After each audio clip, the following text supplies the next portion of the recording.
সোমবার থেকে কি আবারও ভারী বৃষ্টি শুরু হবে? বঙ্গোপসাগরের উপর তৈরি হওয়া নিম্নচাপ অঞ্চলের প্রভাবে গত কয়েকদিন ধরে বিস্তর ভোগান্ত হয়েছে সাধারণ মানুষরা। কলকাতা সহ শহরতলির রাস্তায় জলমগ্ন হয়ে পড়ছিল টানা বৃষ্টি। তবে নিম্নচাপ অঞ্চল কিছুটা দুর্বল হয়েছে, এখন সরেছে পশ্চিম দিকে। আপাতত কলকাতায় এবং দক্ষিণের বাকি জেলাগুলিতে ঝড় বৃষ্টির দাপট কিছুটা কম থাকবে, তবে ভারী বর্ষণের সতর্কতা জারি করা হয়েছে শুধুমাত্র 3টি জেলায়।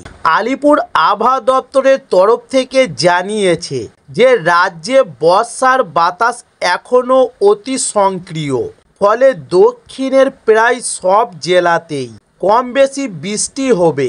বিক্ষিপ্তভাবে হালকা থেকে মাঝারি বৃষ্টি চলবে জেলায় জেলায়।